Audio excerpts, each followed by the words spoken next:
Hello, everybody. This is Pastor Willie, and this is the encouraging word for today. And our topic this week is suffering. And we all need an encouraging word because we all will go through suffering in this life. Now, everybody wants to be used by God. At least people who follow God want to be used by God. They want to be used to help others, to build up others, to help others going through struggles, to be strong, maybe their children, grandchildren, friends, family, members of a church. They want to be a positive force of influence in people's lives. And sometimes we hear people say, that person really is anointed, which means they're really used by God. When they speak or when they talk to you, they're talking with authority, not just giving their opinion. So you come away with the idea that God is using them as a vessel. And we would all like to be used by God as a vessel, so God could minister through us to other people. Now, here's, excuse me, here's the key point for today. The anointing, becoming a vessel that God can use, only comes when we go through that situation ourselves. Let me say that again. The anointing, becoming a vessel that God can use in the lives of others, only comes after we have gone through that situation ourselves. And the best example I can think of is a man named Dave Reaver. Dave Reaver was in the Vietnam era. He was a Christian. He was from Texas, and he enlisted in the U.S. Navy and was deployed to Vietnam. He worked on a PT boat. He was in a special unit. And while he was in the war, he got severely burned with a phosphorus hand grenade. It exploded right near his head and burned off 60 pounds of his flesh. And he was about 14 months in different rehabilitations, in hospitals, and he came out of that severely scarred. He lost an ear, his whole face. You can Google him, Dave Reaver, and you'll see pictures of him. Little children would be afraid of him when they saw him on the street. And yet he started ministering, preaching to people. And he became an associate of Billy Graham. Now he has his own organization. And I was once in Florida, and I was looking at a paper, and I saw that he was speaking. And it was on the other side of Florida.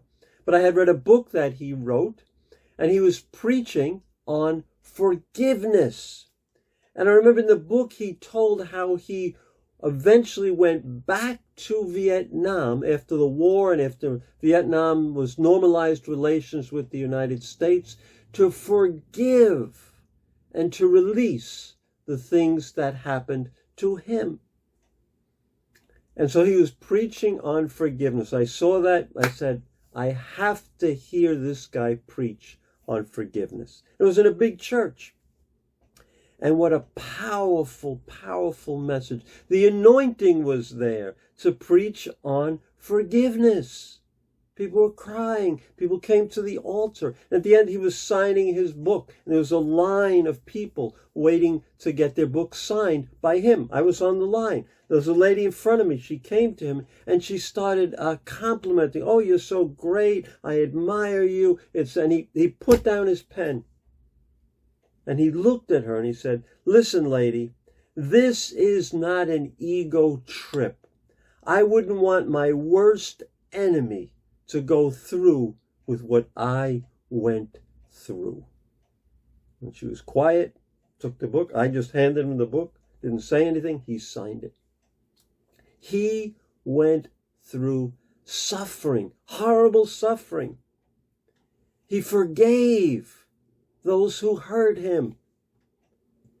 He was qualified to preach with an anointing about forgiveness and suffering, about redeeming your suffering.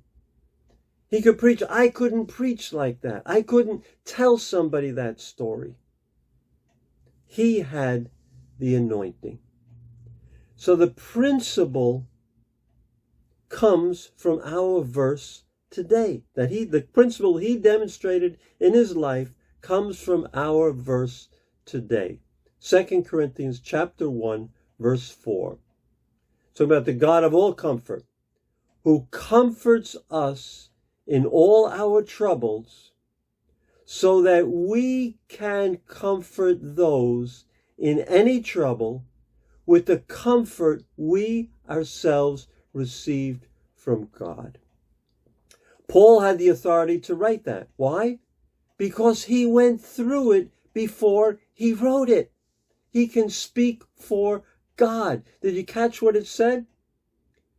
God comforts us in all our troubles. So that means I have to go through troubles, receive comfort from God, so that we can comfort those in trouble. So then when I go through comfort, receive comfort from God, I can now minister to others, speak to others about any trouble that they're going through, and give them the comfort of God. If I don't go through trouble, I'm not qualified. I give them my advice, my opinion. It has no power. You want to be used by God, God puts you through different things. When we go through things, whether it's suffering, could be a divorce, loss of a loved one, a child, a spouse, unemployment, extended time of unemployment, and we seek God for his comfort, and he comforts us. Now we are qualified. Now we have an anointing upon our life to be used by others, to be used in the lives of others, to be used by God in the lives of others. You want to be used mightily by God? You're praying for God to anoint you? Be careful what you pray for. There will be a cost for the anointing to minister to others. God will answer, but he will qualify you, my friends, by what you will suffer. It's not, as David Reaver said, it's not an ego trip.